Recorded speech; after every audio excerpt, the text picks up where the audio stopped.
Hello, Paper Cut here, back with a replay review. And this time we have a 4v4. Our main focus is going to be Safagato, who is the Ottoman player. He asked me on my Discord to check this game. He felt like he was checking it and he didn't really know what went wrong. So we're going to do our best to do that now.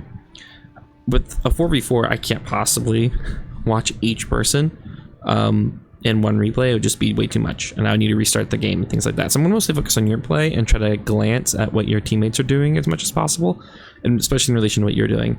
And we're also not going to watch the full hour because that's a very long game to watch. But the key here is always consider your team composition. The map, 4v4 maps are massive, and you want to consider your opponents as well. So you guys have a nice even comp. You have English, Rus, French, and Ottoman.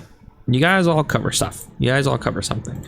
Ottoman, and I'm thinking like Castle and Imperial. You have Great Bombards, you have Janissaries. French have, you know, Knights, and Arbaletier. Rus has Streltsy, and they're really good siege. And then English has range, longbows, crossbows, really tinky men at arms. So you all bring something to the table. You guys should be hypothetically very imp focused. I'm playing it's 3 English and an HRE. So what's nice is that actually generally if you have teams of the same civ, they don't do as well just because they're all have the same weakness and they're not covering each other's strengths. Or they're not covering each other's weaknesses because they all have the same weakness and they all have the same strength. While you guys can kind of cover each other and adjust. So let's see what you choose to do. I assume in these 4v4s a lot of the time it's either very feudal all-in-y or it's like everyone booms into Imperial. So we're checking your opening build order here. Tell you're scouting.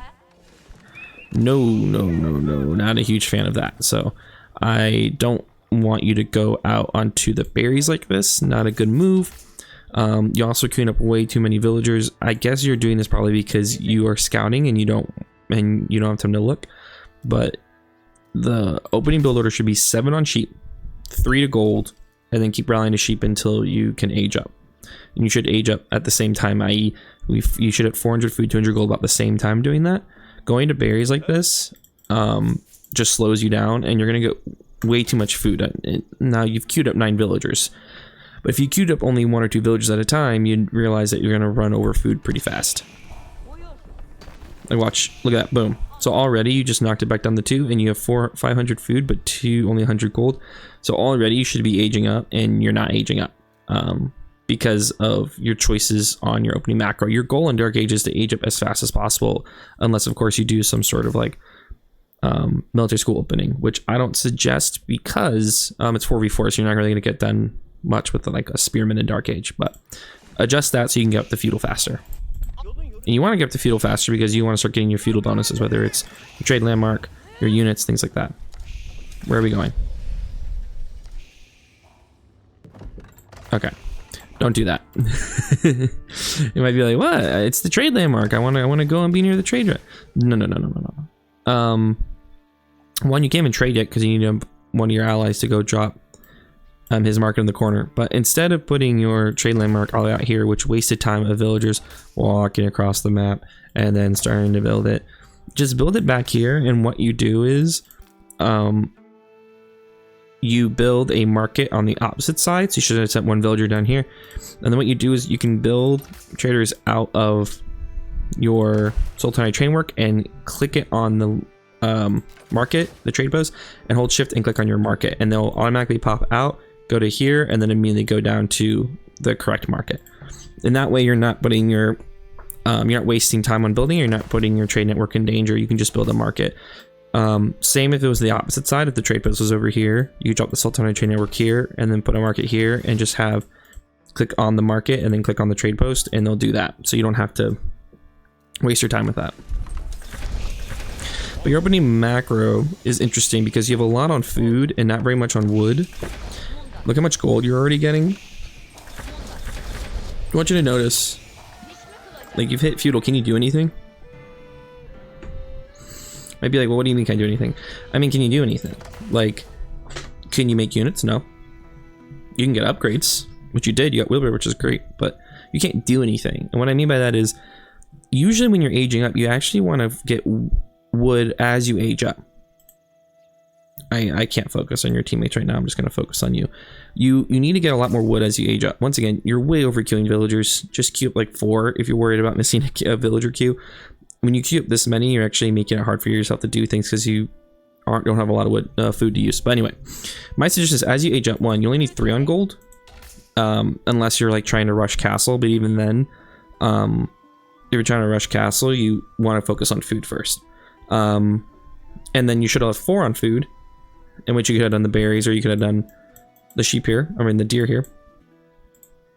Well, that's part of the reason you needed your sheep back here by the time you aged up, so your villagers could just keep being on sheep. You really need 4 for consistent villager production. Then every other villager should have been on wood, and you should have been getting a lot of wood as you age up. So when you aged up, you could have been dropping a blacksmith, and you could have been, if you want to be getting military schools, you should have pulled the 3 off gold onto stone. So while you're aging up, you're getting stone consistently, and you're getting a lot of wood. As you age up, you can drop your military schools, a blacksmith, any other production you want to do, and then you can either rush castle with military schools pumping, or you can actually fight, whichever one you want to do.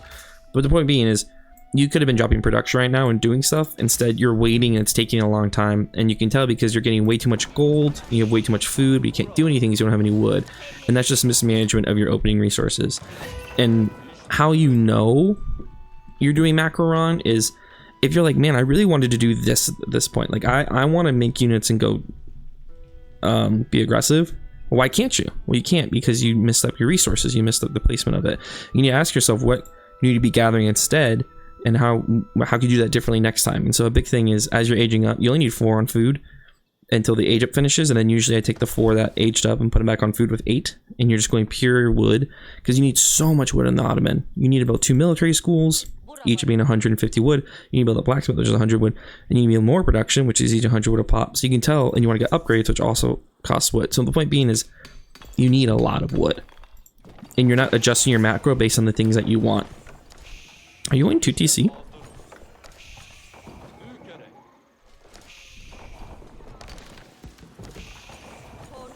Okay, if your plan is to go 2TC from the jump, once again, why are you gathering gold? Why are you gathering food? This is super late second TC. And what I mean by this is, if your plan is to go second TC from the jump, why are you gathering all these other resources? You want to get your second TC up as fast as possible, because the sooner the second TC is up, the sooner you are getting villagers, which is the whole point. You need more eco.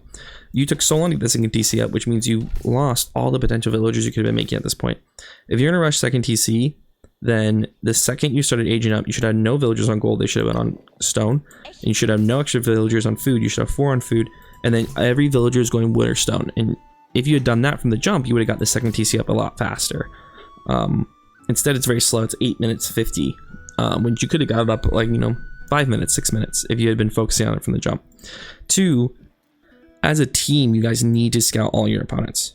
You have no idea what 2 of your opponents are doing. You haven't checked this guy in a while. You only know about Bluey because your teal friend is actually raiding. But a big part of this is, guys, you guys need to raid them. I mean, raid them. You need at least to see what they're doing. Like, if you had scouted them, you would have seen this guy went council hall. He's heavily on food. So he's rushing castle, but at least he's raidable. Like, you see how teal's raiding the woodline here? This is wide open. Look how open this is. If anyone had scouted, you would have seen that. Same with pink. He opened stables. He's going second TC. If you had scouted that, teal could be all over this with his knights. So the point being is, you guys need to scout. Like, if you're gonna do a team like this, each person should be like, I'm scouting the person across from me and I'm knowing what they're doing and I'm calling it out. So if you have someone who's being aggressive like teal is, they can really do a lot more damage because you guys are scouting for him, while the rest of you are, I don't know if the rest of you are doing booming, 2TC, whatever, but you gotta scout your opponents so you can see what they're doing. Because what if your opponents were all going feudal all in? You guys would be in a really bad spot like this. You had no idea he was coming.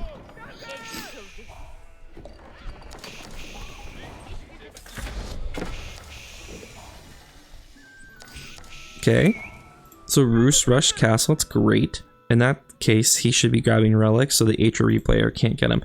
Dude, what is this high trade house? High trade house goes... I'm sorry, that was rude. High trade house is best against trees. Any tree it's near, they get extra gold. So this needed to be like here, or against this wood line, or here. And it shows when he's placing it, it shows the outline, so he should have been more aggressive with the placement of that to get better gold value out of it. And now, here's the thing with 2TC. I actually not big on people going 2TC if they're not good at using their resources. You have 1,000 wood. You have 1,000 gold. What are we doing with it? Are we gonna get upgrades?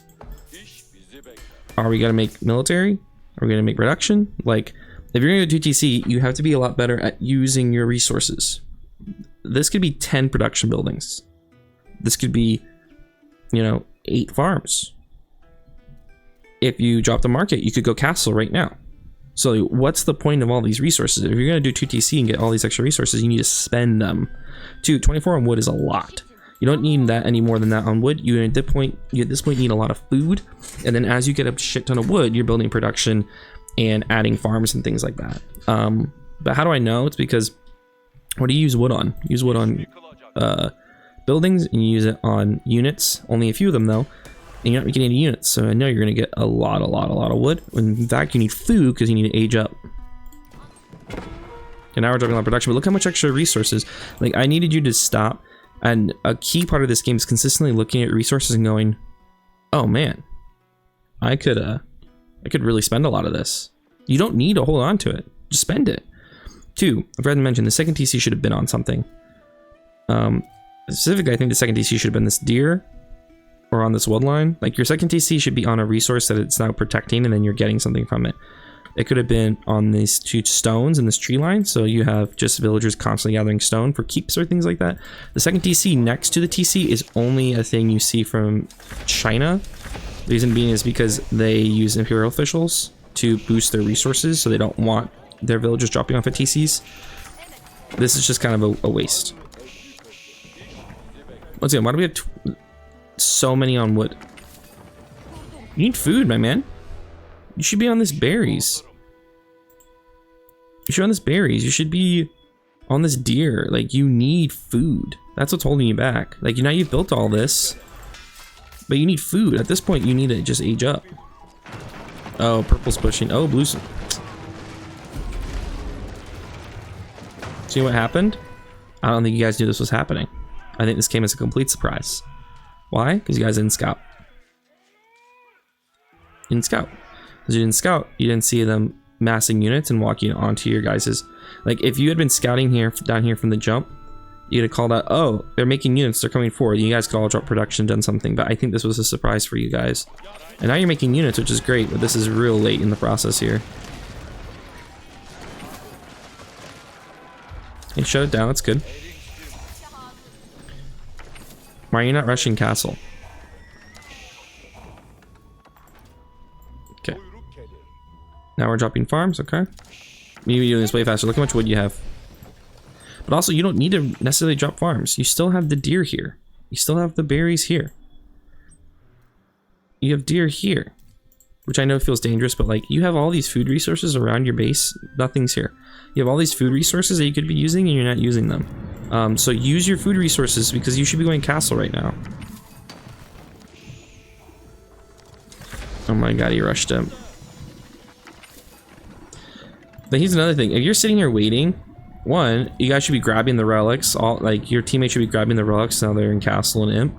But 2, take your Sabahi because they're fast and go raid. Just go check bases and see if they're on resources. Look at this. Let's check. So he's massing up. You don't know that because you're not scouting. Wood line completely open. Trading. Spies could really kill that trade.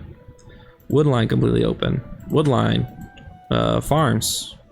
Gold. Like, here's the thing about these huge maps. You know that your opponent is going to be all over their resources, either in the front of their base on wood lines or in the back setting up farms and trade. So whenever you have a massive supply like this, just group them up.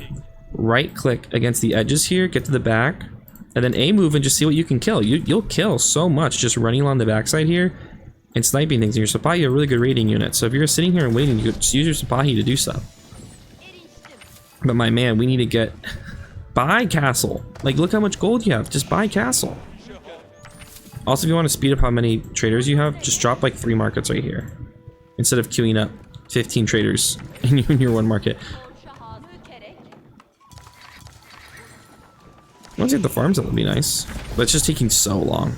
Everyone else is hitting imp and you're... Okay, so your entire team is hit imp except you.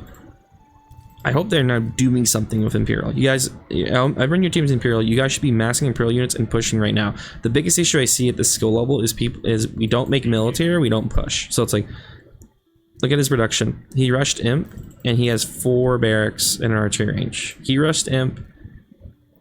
He has no production. He has an archery range. He rushed Imp. He has 2 stables in his landmark. So it's like, cool. You actually have the production, but you're not Imp yet. So the point being is, your allies need to drop way more production, and they need to be making units. And my suggestion is you guys each mass 1 unit if you're all in it. So English should mass just men-at-arms. Imperial men-at-arms are so good. Roos should mass just Chelsea. He should mass just knights, and then you should mass Janissaries and Great Bombards. And each of you grab something and you make a lot of it, and if you do that, you guys will win almost every fight you take. I promise you that. Oh, you make a lot of Metter too. That'd be good. But like, how long? My question is, how long am I gonna wait here? What's everyone else's resources looking like? Like, all of your teammates have so many resources and they're just not spending them because they're not making production. Like, you guys should all be shouting at each other. Are you guys making production? Hey, are you making production? Do you have more production? And now you're dropping it, but we're so late. And you have this window here to attack before all of them hit Imp. It's just taking so, oh my god. It's a lot of rams. Oh, run. Don't take that fight. Don't take that fight. So what does my opponent have? Mass crossbows, mass men-at-arms. So what do I need? Mass men-at-arms and mass horsemen. And crossbows and janissaries. So your Sipahi would be great. If you make mass Sipahi and run onto his crossbows, you kill all his crossbows. Easy peasy lemon squeezy. So that's an adjustment, or you get siege. But that's an adjustment we make as we see what our opponent's running. And we adjust our comps. Mass knights would also be pretty good against that. But it's just about, it's really, this is going to come, so you guys all have trade up. It's going to come down to which side just is most consistent about making units and making lots of production. This isn't enough. You should have, every one of you should have double the production you have right now.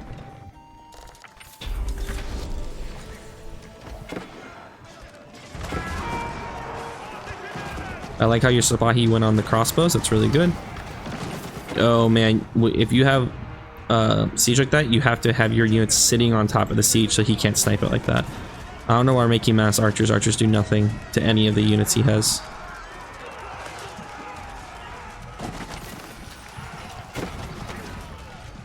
But look, you're not making units. You have 5,000 gold, 4,000, 5,000 food, 4,000 gold. We're not making any units. Where's our units?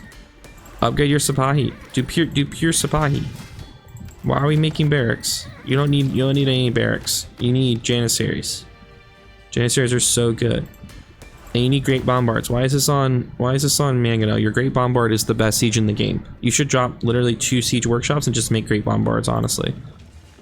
You should be on gold and wood and make great bombards. You upgraded to top archer, but you don't have elite archers.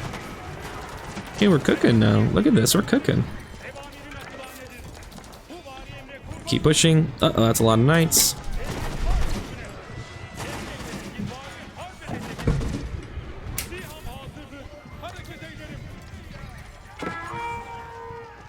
You need great bombards so bad. Great bombards clean all this up. If you get like 5 great bombards and then your allies just defend you, you clean literally everything they have. Look at your elite Sipahi just tear. Oh my god.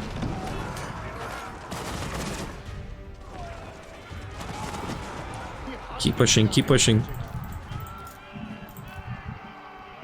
He's at 200 pop. Good for your ally. Where are all his units? They're all right here. They should be pushing forward. Good for him. Oh man. Green, green, green, green, green. He's not making any units. Someone needs to tell him that he's really fucking you guys. Sorry, that he's messing up. Where's his production? He's not doing anything. He has 66 villagers. He has 37 idols. He's asleep at the wheel. Teal. Not making units. He's making 9. He could be making more. Look at that. Look at the resources. He should be up in the production. See what I mean? You're making knights? No, you're not. Why are we making men at arms? Look, you know what would kill that? Great bombard. Also, you have 200 like at this point, since you 200 pop, you have nothing to lose. Just throw your population, just throw your units away. Just attack, do something. Good find.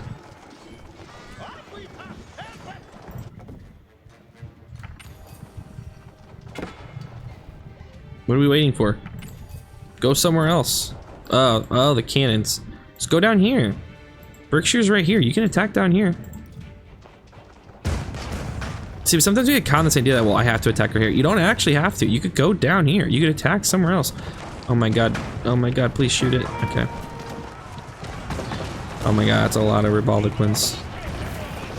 But you should be the one doing the siege. Mass Great Bombards. Clean house, I'm telling you. How do you guys lose this?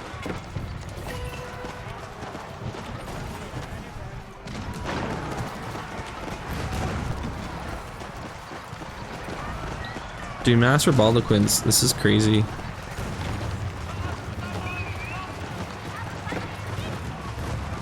See, Janissary Sipahi, great combo. I love the Janissary Sipahi combo here. Oh my god, he has spring ults and no one notices. Oh my god, those spring ults did so much work.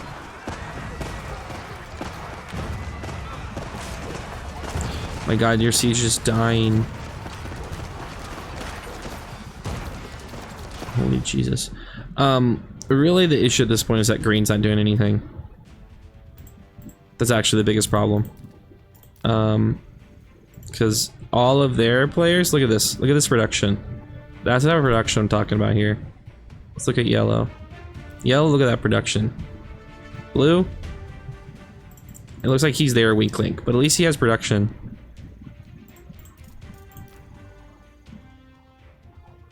Purple, making units. So really what's holding you guys back here, one, you just lost all that siege because he wasn't paying attention, but two, it's that you're playing 3-on-4, honestly. You guys are playing 3-on-4. And it is really hurting you because green's not contributing. Okay, I'm gonna stop at this point because it's gonna be you guys slamming your armies together for 40 more minutes. But here's the thing, we're talking about early game. I think the biggest things for you is one, clean up your build order. Two, if you're gonna do something, commit your villagers to do it quickly. So you're gonna get second TC, put all your villagers on stone and wood, except for 4 on food. If you're gonna age up, if you're gonna be in Dark Age, you wanna do 7 on food, 3 on gold, and then all on food until you age up. And you wanna age up quickly and efficiently. If you wanna do trade, just set up a market over here. Don't put your entire, what's it called? Network over here. Use your food resources, use the deer, use the berry so you're not delaying farms. Make sure you're consistently checking your resources and adjusting your villagers based on the resources you need. And for all of love, please, please, please, please, please consistently make units and scout. Oh, lastly, you scout. Scout your opponent, know what they're doing, check what they're doing, follow through on that. And also, if Red had been pushing with you guys, I think you could do a lot better here. Anyway, I hope that was helpful for you. Let me know if you have any questions, and good luck on your games.